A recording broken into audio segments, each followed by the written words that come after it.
I watched her manifest that house. And then very shortly afterwards, I found it off market and it was the smoothest transaction that I've ever Yeah. seen happen.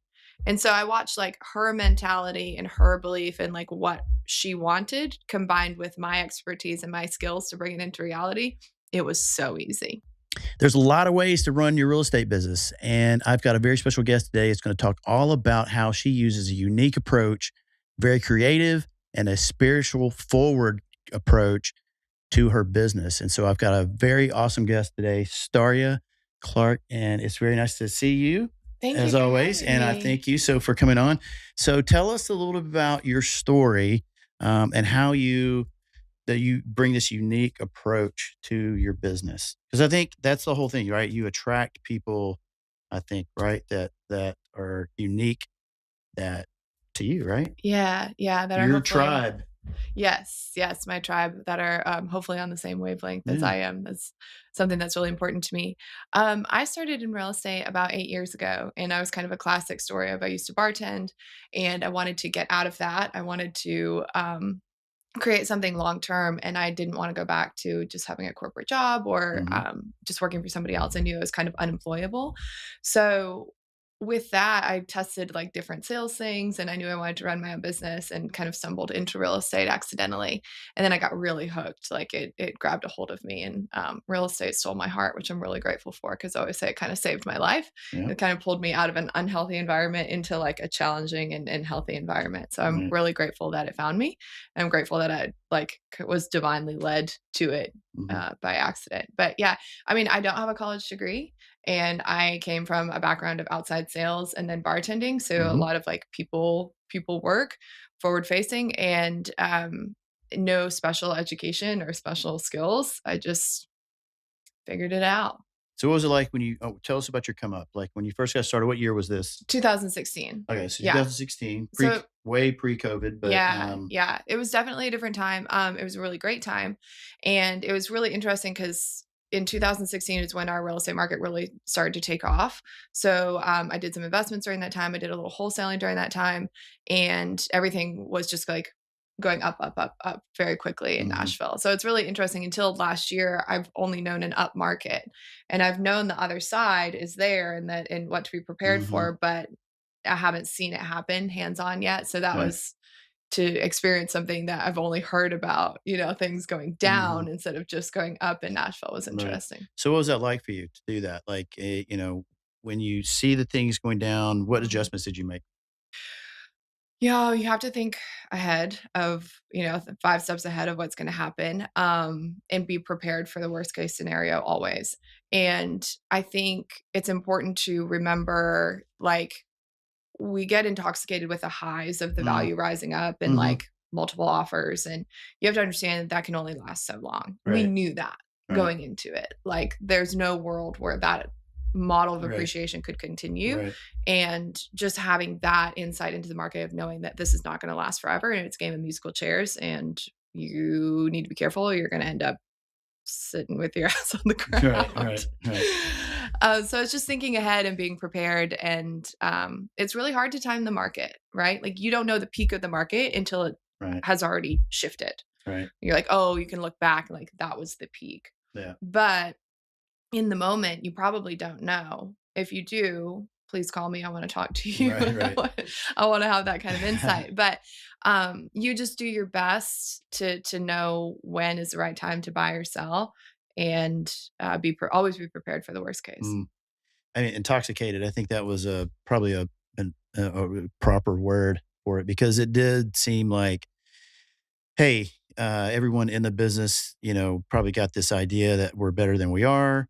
But then Things are easier than they are. buyers and sellers, or sellers particularly, thinking like, how's this Yeah. going to continue to go up in value like that? But We're wealthier than we really hmm, are because we hmm, look at these overinflated home values and we hmm, think that that's going to last and go forward. yeah, And people make certain decisions about their wealth right, because your home is a huge chunk of your wealth, right, if not all of it. hmm, So, yeah, it's important to be very careful with those decisions. right, right. So, I mean, what advice do you give to others that are struggling maybe in the industry right now? You know? What are your thoughts on those out there? There's a lot of agents out there stressed out, right? Stressed out. Yeah. Oh, yeah, we're all stressed out. I mean, I'm not gonna say I'm not stressed out, Yeah. like Well, what kind of approach do you bring to it? Because I mean, I would assume you bring your approach to the clients the same way you bring your approach to your way, you run your business, you know? yeah.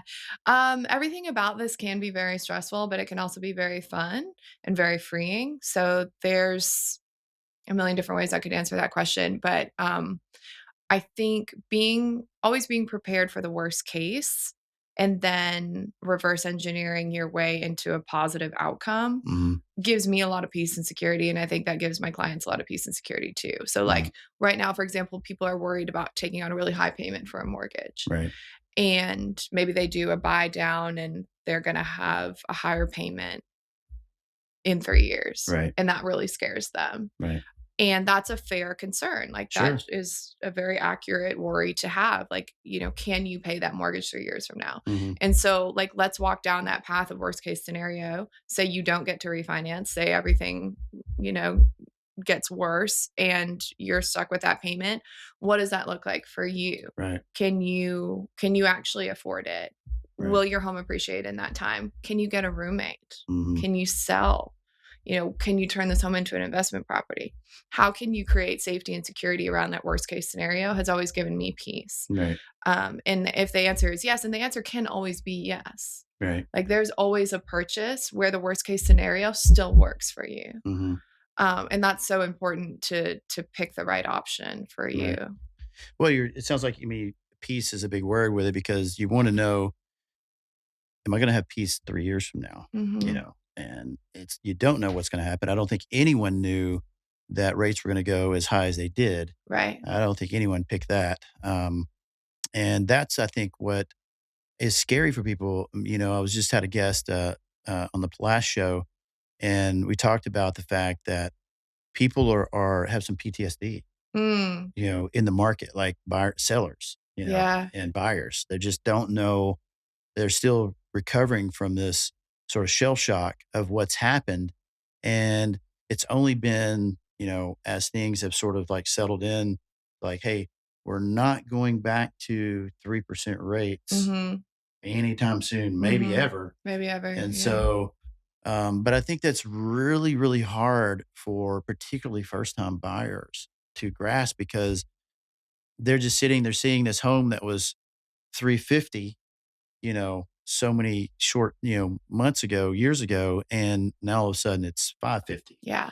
And they're just saying, that's still a 350,000. Well, it's not. It's not. It's not because, and there is such a thing. And I think people, that the '08 thing, I think for people, whether it's them or their parents or their brother or whatever that tells them about it, Right. Right. that they think that that's where the crash is going to come. And I think the problem is that just the lack of inventory, there's just not enough homes. And that's it, by all accounts, we really should have had property values go down. Right. Yes. Yes, By we all should have. accounts, Yeah. is what normally would happen. But because there's just so few homes Yeah. that even when rates went so far up, there's so few homes, there's less transactions because there's just not enough homes for all the people that want homes to be able to buy. Yeah. And so Right. the prices stayed up. And It so stayed it up. seems like now we're sort of weathered the worst part of the rate. So now when rates go down, well, now we're going to see prices go up again, Exactly. at least some, right? And they overall went down A by little what, bit. like 10 to Yeah. 20%, maybe across the board. Depends on where you are. Depends I on the mean, market. we've been sort of insulated from that, I think, somewhat here. Mhm. But, I'm sure you have friends on the West Coast and, like I do, and, Yeah. whether it be the West Coast or Miami, they take more of a hit. You know what I mean? Yeah. Yeah. We have always been very insulated. Mhm. And I think that we will be very insulated going forward, which is really great. And our low inventory keeps us insulated. Yeah. So when you get deep into this conversation, a lot of these things that we're complaining about become positives Mhm. once you own the property. If you Right. don't own the property, they're negatives because it makes it hard to acquire the property. But once you own it, those things going forward, like really low inventory and Nashville being very insulated and home values staying high, all those things become your friend once you own Mhm. the property. Mhm. So it's just about how can you get in the market? Right. Right. Right. You have to get in as soon as you can, however you can. So talk about your approach to, how do you use creativity? How do you use, you're a strong spiritual person. How do you use those two things in your business? How do those intertwine? Well, that can mean so many things. I my I believe that everything is connected and everything Mm, is one, and everything externally is a reflection of your world internally. And so my spiritual journey has always reflected itself in my life and in mhm, my business. And I really do believe in full integration. So, yes, I believe in work life balance. And I believe that I exist on this planet for my purpose, and real estate is a part of my mm, purpose. And mhm, so, yes, balance is important and separation is important when it comes to like daily tasks and communication and mhm, in your activity in your business, but overall, everything is integrated for me. So, right, like, if I'm a spiritual person, I have a spiritual business. There's no separation. right, And I want to have, a beautiful relationship with my clients, just like I have a beautiful relationship with my friends and with my mhm, family. mhm, Like, who you are in one relationship is who you are in another. mm, And that authenticity and integration as a person is so important to me. mhm, And I think it creates faith and trust because people who know me personally can also know me professionally and vice versa. There's no question of like how is Staria going to show up in this right. situation. How you do one thing is how you do everything. And that's, I mean, so they already kind of know you. I mean, as you're leading into, they know who they're getting, who they're dealing with, and it's just, I think that's so important. Authenticity is such a huge word because it's really about being who, telling our story. You know, Mhm. life's a bunch of stories. It's our, each have a story, and if you can weave in the story of your clients um, to yours or vice versa, and can make that connection, you know, back when you had the love letters before NAR sort of, had that Yes. issue, whatever.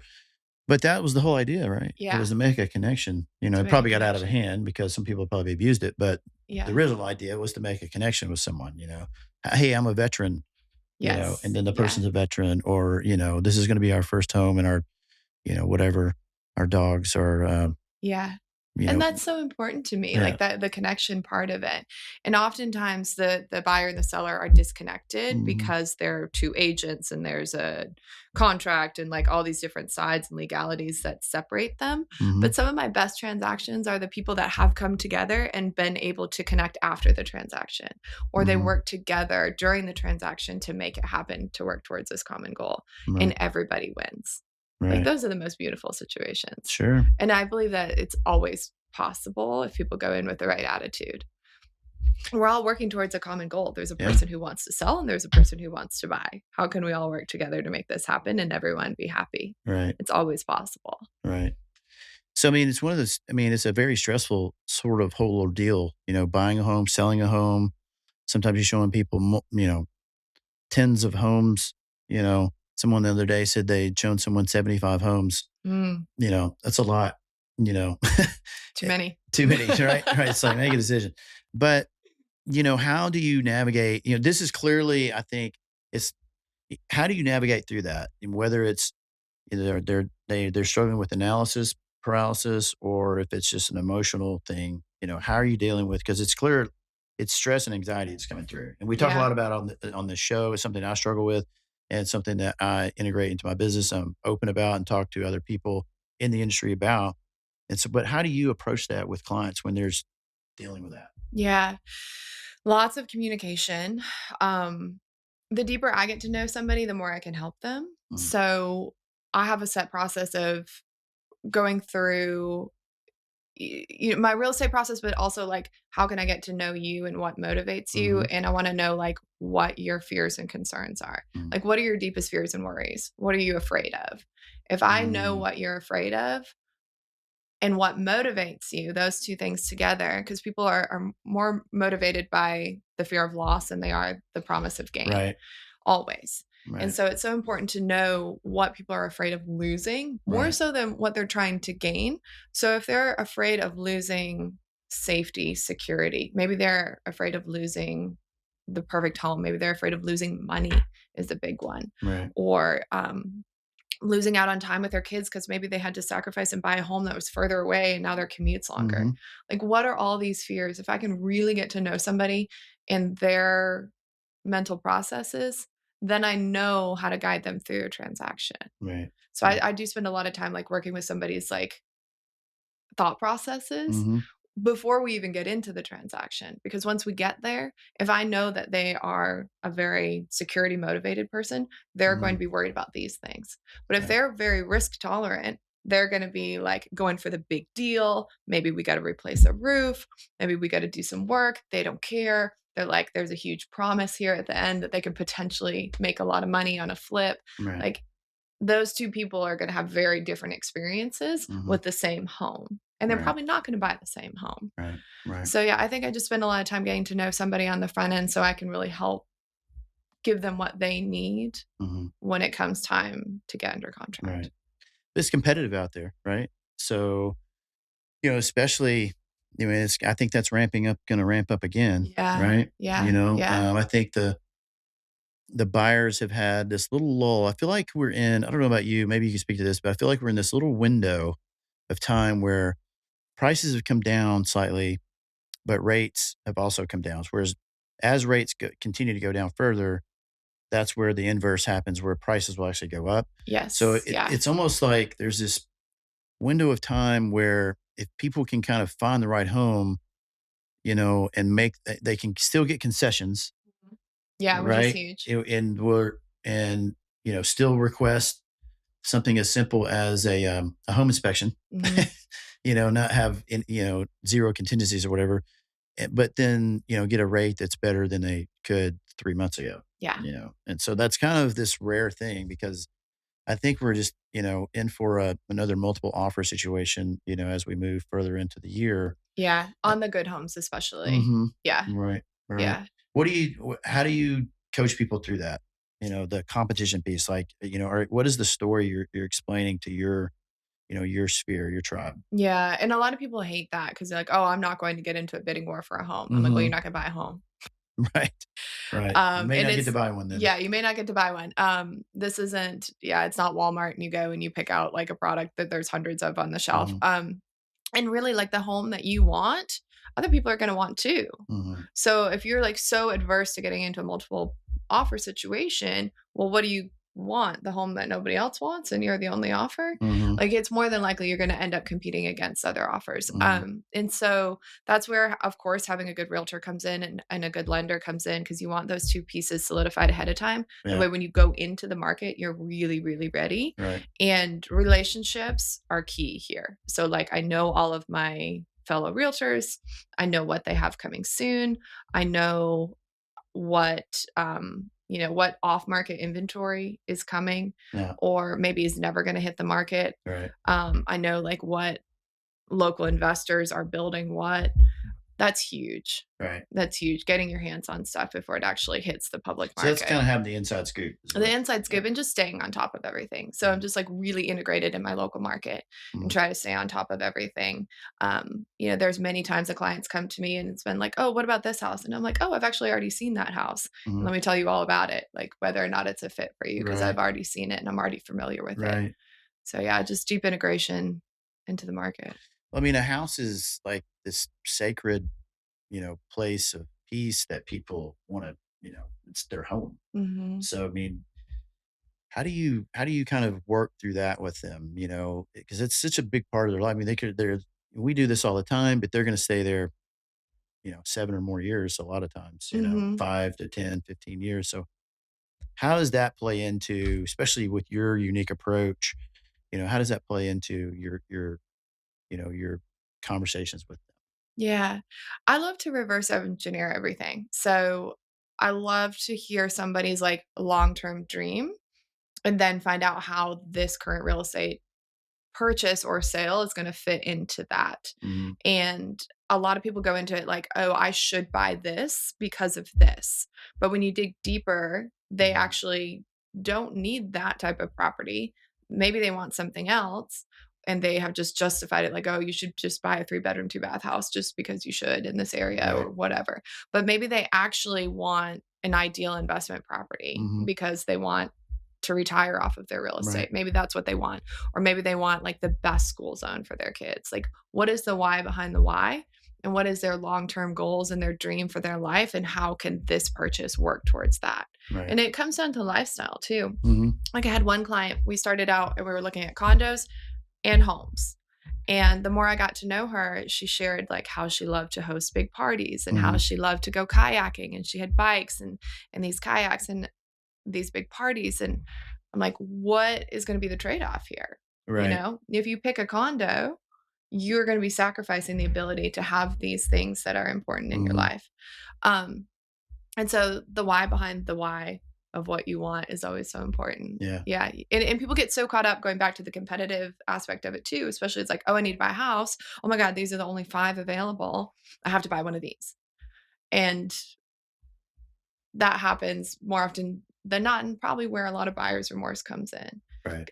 So if you take a step back and really just like do a little bit of prep work, like Right. what is really important to you and your long-term goals, you can go into shopping with so much more confidence. Well, it sounds like there's this balance that you're trying to strike between patience, but also striking when it's time. Right. Preparation. Yeah.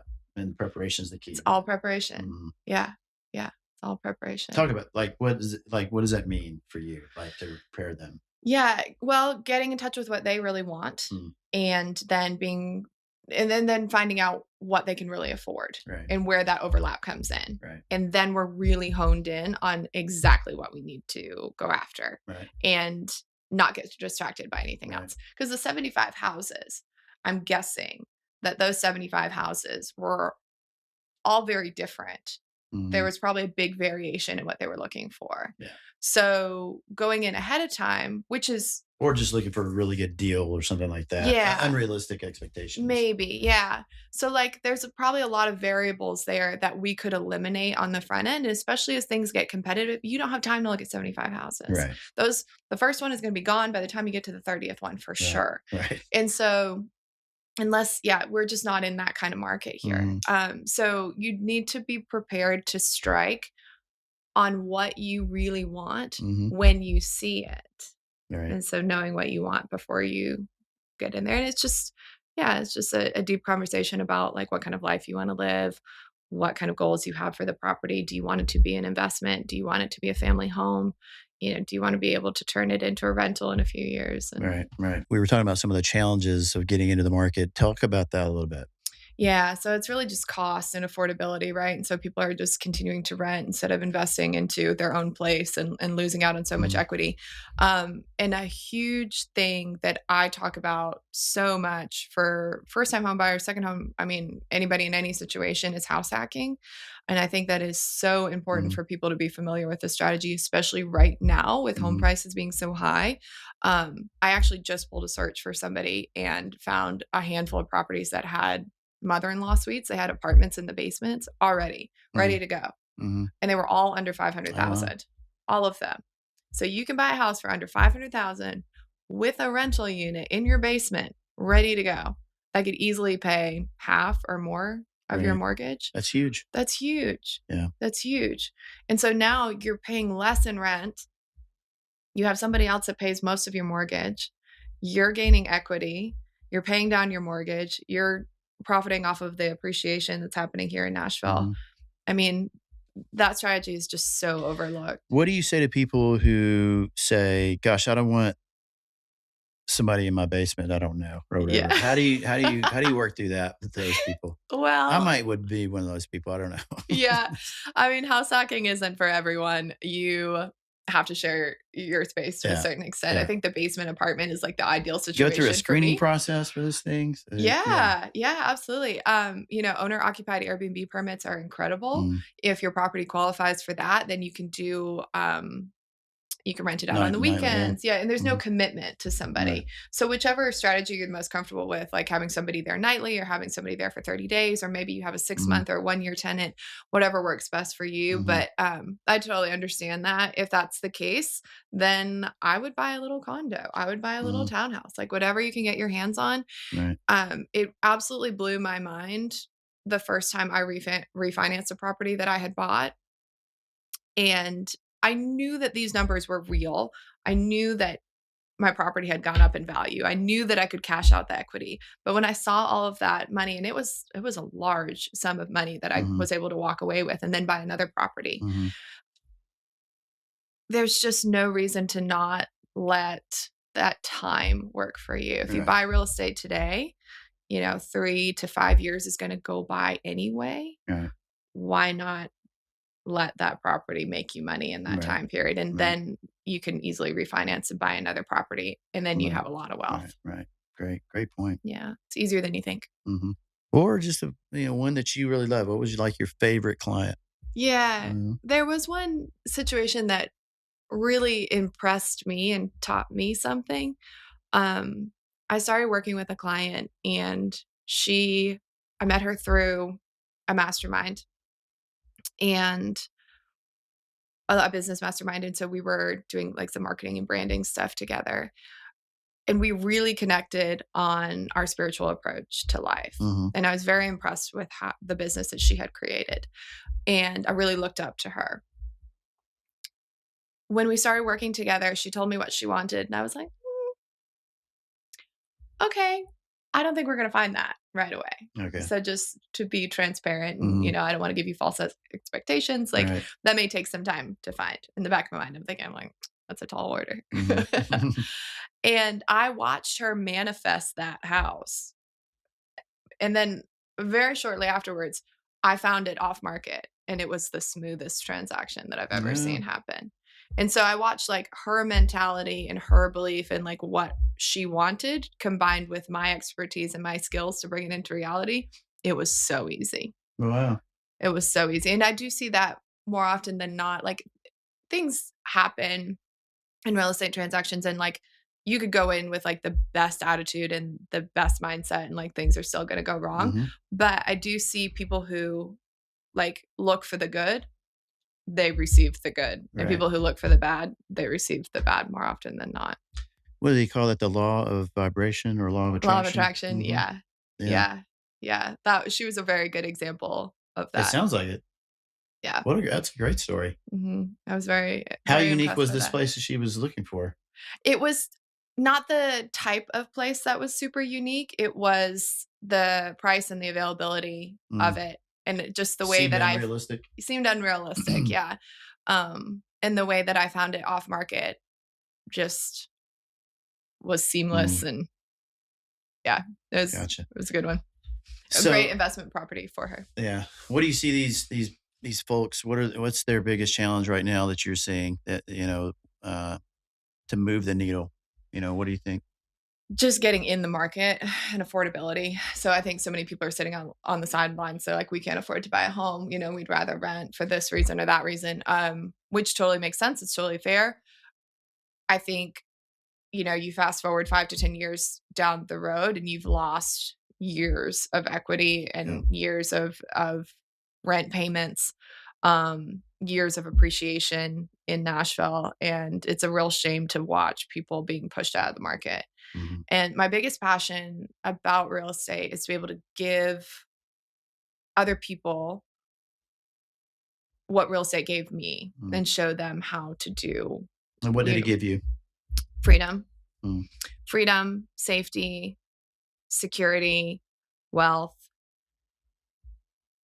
a path forward, a path out of what I was doing before, Mhm. a path towards my purpose, like creating that financial freedom and financial security by owning multiple rental properties Mhm. was a complete game changer for me. Mhm. And I even got to take a step back from my business at a certain point and really take the time to like sit with myself and heal Right. and spend time traveling and spend time investing in retreats and really like do the deep inner work that I had needed to do my whole Mhm. life. And Mhm. I got to do that because of The the freedom. privilege. Yeah. Mhm. Yeah, there's a lot of privilege here too that I want to acknowledge, but the privilege that real estate gave me because I had the income from the Mhm. rentals and I had the income from my investments, and that allowed me to spend the time investing in myself and focus on Right. myself. Um, and that kind of like safety and security and freedom I'd never had. I've always been Mhm. like, have to work, have to work, have to work, have to work, go, go, go, go, go, go, go, go, go, Right. like have to survive. Right. Yeah. So being able to take a step back out of survival mode was such a gift. Yeah. Yeah. What are you excited about this year? 2024? Everything, everything. Um, Rates going down is so exciting because we're like excited that we're What do going you to see think's a gonna lot of happen? movement, a It's a lot of lot a movement. lot of opinions. What do you Yeah. think's gonna happen? I think it's going to be a really busy year. Mhm. What about rates? You have an opinion about that? You have a guess?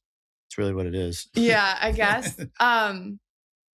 No, I really don't. It's Yeah. an election year too, so it's just a lot. Right. It's a lot in the mix. I try to listen to experts that know a lot more than Mhm. me, and I am not the person that would speak on rates. I don't think that realtors are typically the people that should be speaking on rates. So I'm gonna dodge that Yeah, question. yeah, And I really rely on my lenders and the yeah. economists for that. Yeah. Gotcha, Yeah. gotcha. But what we're hearing is that they're gonna continue to get a little bit lower and stay low Mhm. for this year. Yeah, yeah. Is that right?